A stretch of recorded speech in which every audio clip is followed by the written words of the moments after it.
Hola, ¿qué tal? ¿Cómo están? Soy Antonio Ramos Revillas y este es un episodio más de este canal sobre promoción de la lectura y del libro y sobre todo de la formación de lectores. El día de hoy quiero hablar con ustedes, como se ve en el subtítulo de este panel, en este banner que está siendo transmitido en la parte inferior de la pantalla. Espero que cuando sube el video siga ahí, porque a veces he subido los videos y se pierde. Pero bueno, si no está, el banner dice: el tiempo en los espacios de lectura, un aliado. En el video anterior hablé sobre la conformación del espacio como un sitio, como este sitio en el cual el espacio de lectura puede llevarse a cabo y ciertas características que este espacio debería tener de manera ideal. El día de hoy quisiera hablar justo de esto que se comparte con este espacio, que es el tiempo. En el fondo, todos vivimos y todas vivimos presas de este tiempo aristotélico, de esta narración aristotélica, es decir, necesitamos un espacio para llevar a cabo acciones en un tiempo determinado. Y lo mismo ocurre con los espacios de mediación de lectura. Necesitamos medir también que estas actividades que se llevan a cabo de lectura también tienen que ocurrir en un tiempo determinado. Pero para poder empezar esto, quiero contarles un poco y de manera muy breve a qué me refiero yo con la intención o con el manejo del tiempo.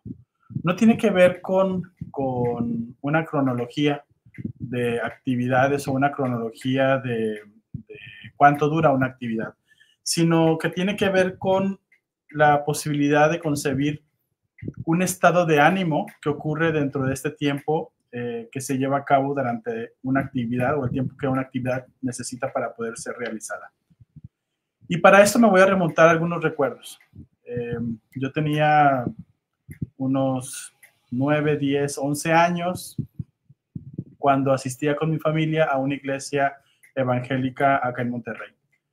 Durante las mañanas era bastante tranquila la situación porque había una escuela dominical, llegabas, te situaban en un salón aparte y los adultos iban al culto y tú como pues niño te quedabas con otros niños donde había una serie de lecturas, de himnos, de talleres, en fin, había una serie de actividades que nos mantenían de manera como ocupados y después nos subían al final con el resto de los adultos, pasábamos al frente para decir o compartir cosas que nos habían enseñado durante la mañana y se acabó, ¿no? Pero por las tardes era mucho más complicado. ¿Por qué? Porque por las tardes solamente era la predicación. Había un momento de alabanza, que en esta iglesia en particular siempre fue como muy, muy escueto, porque se le daba mucho peso a la prédica. Y después, en cuanto empezaba la predicación, ¡pum!, se bajaba la cortina. Es decir, uno entraba al espacio de la nada, uno entraba a un sitio donde realmente no ocurría nada. Es decir, había un pastor que estaba hablando, que compartía la Biblia, que compartía la palabra, eh, independientemente de lo que ustedes, de la fe que profesen, pero bueno, se compartía una prédica. Digo eso de la fe que profesen porque no es una crítica a la prédica, sino a las maneras de la prédica, que creo que eso también podría ser interesante para las maneras de la mediación lectora. Y bueno, yo recuerdo el sopor, recuerdo como un bloque, darse de golpes contra un muro y tumbarte en las bancas de madera, además con estos calores terribles de Monterrey que nunca desaparecerán, hasta que finalmente uno como que medio despertaba cuando notabas en el discurso que este empezaba a declinar y que iban a llegar al fin a la conclusión, y después ya había mensajes, un coro final, el que pasara la limosna, la oración o la ofrenda y se acababa, ¿no? Pienso esto porque cuando empezamos en un espacio de lectura, pensamos que la conversación es como el punto importante de este espacio. Es decir, pensamos que uno tiene que hablar. A mí particularmente Bueno, yo hablo mucho, lamentablemente a veces hablo más de lo que debería. Bueno, estos videos son un ejemplo claro de eso, pero me refiero a que en la conversación, en el taller de lectura o en el espacio de lectura, el mediador no debería de hablar tanto, debería de moderarse un poco, debería de concebir que su participación en este espacio de lectura tiene que ver también con facilitar que los demás hablen. Y bueno, y les cuento esto porque ¿qué ocurre cuando el mediador de lectura ha tomado el control de la sesión y no la abandona? Cuando sigue hablando, pues yo creo que en ese momento ese tiempo deja de ser brillante. En ese momento, ese tiempo empieza a volverse cansado, como cuando yo era niño y me daba de golpes contra un muro imaginario que era representado por las palabras de este pastor, eh, que además tenía un nivel, además era un pastor con un nivel intelectual muy alto. Ahora que soy adulto, puedo reconocer que era un hombre con una inteligencia muy desarrollada, muy educada, y que la utilizaba para, pues, para la prédica. Pero entonces eso me lleva, volviendo al tema de la mediación de la lectura y del tiempo, que ese tiempo que, que yo estaba ahí no eran solamente 60 minutos, que era lo que duraba la prédica, ¿no?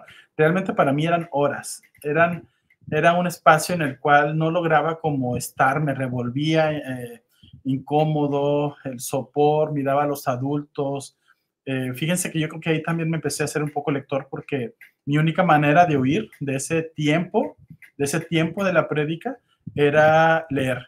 Y el único libro que tenía a la mano, pues era la Biblia. Así que creo que eso también dice mucho de mis gustos lectores, porque en lugar yo de ponerme a leer los Salmos, el Eclesiastés, los libros de los apóstoles, etcétera, yo me concentraba en leer los pasajes de los reyes, de los primera y segunda de Reyes, y leía eso porque era donde podía encontrar algo concreto a qué asirme. Entonces, creo que lo mismo ocurre en los espacios de lectura. Me refiero a que tenemos que concebir que las actividades que realizamos son también actividades que tienen un tiempo o que se perciben con un tiempo distinto. Fíjense, cuando era docente de salas de lectura, una de las cosas que más me decían el primer día y que era algo que a mí me daba mucha tranquilidad, era que decían, wow, ¿en qué momento se terminó el día? Y era porque durante toda la sesión yo solamente hablaba como al principio, hacía una pequeña introducción de quién era como docente, porque era necesario que me conocieran, no porque fuera como un espacio para autopromocionarme, sino para que supieran un poco por dónde quería yo ir y quién era yo para poder entablar un vínculo como en lo posible afectivo con ellos. Y acto seguido empezaba el desfile de actividades. Este desfile de actividades no era simplemente hacer por hacer, por supuesto, sino que tenía como un organigrama de actividades que ellos podían ir realizando y que consistía en varias cosas. De eso se desprende que como mediadores de lectura deberíamos de pensar en un reloj del tiempo. ¿A qué le llamo un reloj del tiempo? Es un reloj en el cual nosotros podemos ir pasando de una actividad a otra y sentir y medir que estas actividades se sienten distinto con la gente. ¿Cómo se sienten ustedes cuando han estado dialogando con alguien que quieren dialogar? Pues el tiempo pasa muy rápido, en cualquier momento se agota. ¿Cómo se sienten ustedes cuando están concentrados o concentradas escribiendo un texto? El tiempo avanza de una manera distinta. Si les gusta escribir y tienen cierta soltura para escribir, cuando menos se dan cuenta ya han estado 1 hora, 2 horas ante la computadora o ante la máquina de escribir o con su puño y letra. Pero cuando pasan a platicar con otros, el tiempo se modifica y se vuelve otra cosa. Cuando están haciendo una actividad manual, como cocinar, por ejemplo, el tiempo se percibe como algo distinto. Cuando están leyendo, el tiempo se percibe como algo distinto. Cuando van en el trayecto de un lado a otro, el tiempo se percibe como algo distinto. Entonces, mi propuesta para ustedes es que conciban que cada actividad que ustedes llevan a cabo tiene también un punto de reflejo con el tiempo, un punto de reflejo con la sencillez dureza con las cuales los chicos y las chicas, los usuarios en general que están con ustedes trabajando, van a percibir esta actividad. Piensen, por ejemplo, yo llevaba a cabo, por lo general, fíjense, llevaba a cabo en mis talleres, no solamente una actividad única, sino que se construía por varias cosas. Les voy a dar un ejemplo de un tipo de actividad. Si veíamos el tema, por ejemplo, de la intercultura, que es un tema que a mí me gusta mucho y que a veces es difícil de hablar de él, porque a veces más que intercultura tenemos etnocentrismo y pensamos que nosotros somos la medida de las cosas. Y bueno, eso lleva a un caos. Entonces yo les preguntaba, miren, les voy a pasar 4 preguntas. De estas 4 preguntas, tienen aquí unos pizarrones, tienen aquí unas hojas de papel blanco, estos papeles cartulinas grandes, y que además esta actividad yo se la escuché a otro mediador, Edwin, no recuerdo ahora su nombre, pero Edwin me pasó esta actividad y yo la usé mucho. Entonces lo correcto sería decir, en las salas de lectura, cuando daba talleres, utilizaba una actividad que había aprendido de Edwin. Como aprendí de muchos mediadores y de muchos instructores, cosas que hacían en estos espacios de lectura. Y entonces esta era, les decía, bueno, les voy a pasar 3 preguntas. Van a estar en grupo, pero en lugar de escribir las preguntas, van a dibujar. Van a hacer conceptos, van a hacer figuras, diagramas, mapas mentales, etcétera. Y con estas van a responder la pregunta que yo les hacía sobre la intercultura, ¿no? Y les decía, les voy a dar 10 minutos para que hagan esta respuesta. Entonces, al pasar la hora, ya tenía 4 cartelones de respuestas de preguntas. Entonces, lo que hacía después era que pasaba esos cartelones con otros equipos y a los otros equipos les pedía que trataran de sacar una historia en la cual eso que estaba puesto ahí se podía ejemplificar sobre la intercultura. No, pues los equipos se emocionaban mucho, ¿no? Escribían, veían, primero trataban de descifrar qué era eso que estaba ahí dibujado, esas caras sonrientes, esos diagramas de Venn, esas corchetes inexplicables, y en algún momento ya podían pasar a vaciarlo en una historia. Cuando terminaban esa historia, yo se las pasaba después a otro equipo, y este equipo tenía que hacer una representación teatral de esto que había sido escrito. Al final ya nos reuníamos y hablábamos del tema. Y ahora sí, yo ya apuntalaba con ciertas lecturas y con ciertos ensayos y con ciertas revisiones de lo que quería hablar sobre qué era la intercultura. Era una actividad muy demandante, es decir, implicaba que todos pusieran sus muchos saberes y sus muchas sensibilidades y sus muchas sensaciones para que fluyera, pero finalmente era una actividad que no se sentía. Como estábamos pasando siempre de una cosa a la otra, y sobre todo como estaban siempre activándose herramientas pedagógicas y herramientas sensibles distintas, primero dibujar, después interpretar, después crear y escribir, finalmente montar, hacer una obra de teatro. Muchas inteligencias, ¿se acuerdan que hablamos de las inteligencias múltiples de lectoras hace unos videos? Bueno, si no se acuerdan, ahí está el video, los invito y las invito a que pasen a él. Y eso hacía que aparte de la información, esta cosa terrible de la letra con sangre entra, en la cual me parece que cumplió su propósito de hacer que mucha gente no quisiera leer, que solamente para eso se hizo. Al final terminaba con personas que se sentían parte de una actividad del saber y una actividad del estar en un sitio. Y eso era muy gratificante, de manera que a lo largo de las sesiones siempre era así como actividades como estructuradas o de triples o dobles, no tengo ahora mismo una palabra para decirles qué era. Entonces, yo les invito y las invito a que cuando ustedes vayan a diseñar un espacio o una actividad de mediación de lectura, recuerden qué es lo que es mediación de lectura, si no lo recuerdan, está un video por aquí también que se habla que es la mediación. Yo les invitaría a que buscaran que sean distintos saberes y distintos conceptos del estar en el tiempo haciendo estos saberes y estas actividades las que puedan ustedes diseñar. Por ejemplo, miren, así sin pensar nada, la verdad es que no tengo... Bueno, les quiero compartir esto. Hace días fui a una librería acá en Monterrey y encontré esta edición de los Rubaiyat de Omar Khayyam. Y es un libro, es una edición de Santiago de Chile, es una primera edición de 1936, que además tiene una carta escrita a máquina por la persona que recibió este libro. La verdad estoy muy contento de haberlo encontrado. No les voy a decir el precio, pero fue muy barato. Esta cosa seguro vale... Sí, me importa el precio de los libros, porque pienso que estos son como mi afore que no tengo. Miren, les voy a leer un poema que viene aquí, así rápido, ¿no? Voy a quitar los lentes porque de cerca lo veo. Dice, llena la copa, el arrepentimiento queme en el sol su túnica de hielo. El tiempo es ave de delgadas alas, y el ave tiempo ya ha tendido al vuelo. Bueno, es un poema muy bonito, ¿no? Breve, conciso. Lo voy a volver a repetir. Llena la copa. El arrepentimiento queme en el sol su túnica de hielo. El aire es ave de delgadas alas y el ave tiempo ya ha tendido el vuelo. Miren que, además, qué bonito que estoy hablando del tiempo y el primer poema que me aparece es un poema sobre el ave del tiempo, ¿no?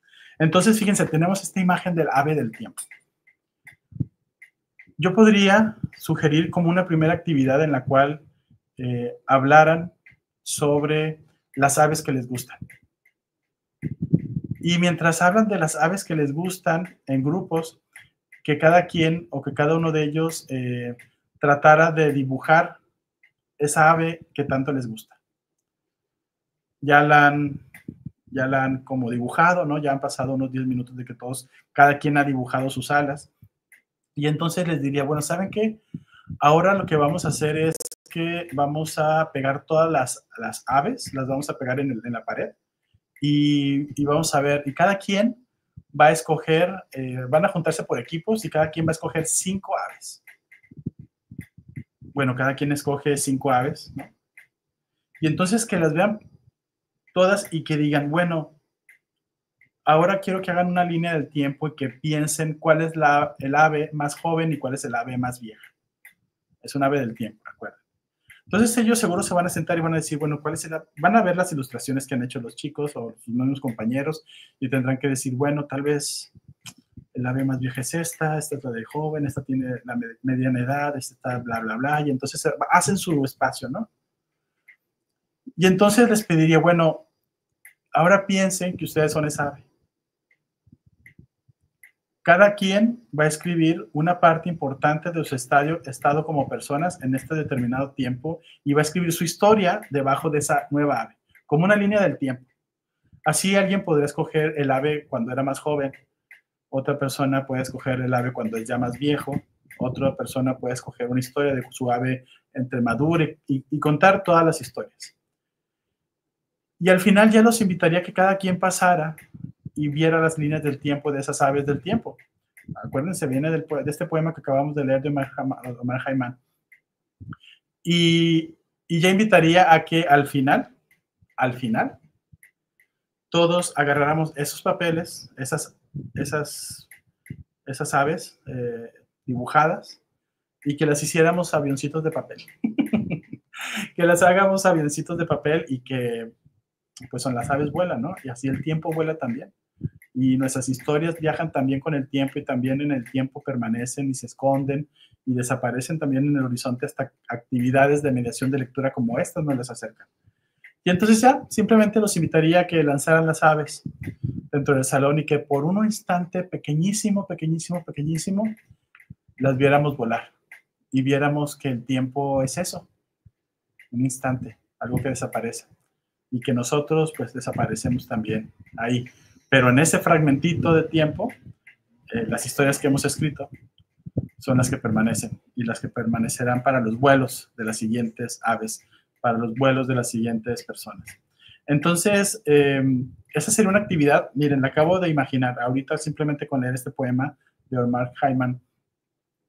pero vean cómo está compuesto por muchos tipos de haceres, por muchos tipos de saberes, por muchos tipos de tiempos, un tiempo de introspección cuando escriben sus historias, un tiempo de creatividad cuando las dibujan, un tiempo de reflexión, un tiempo de reflexionar cuando ven esa ave y esos avioncitos volando en el papel, un tiempo de lectura del otro, de intercultura también, vas a poder hacer un ejercicio de intercultura con mucha facilidad, en el cual van avanzando por las historias de los demás, por lo que los otros han escrito.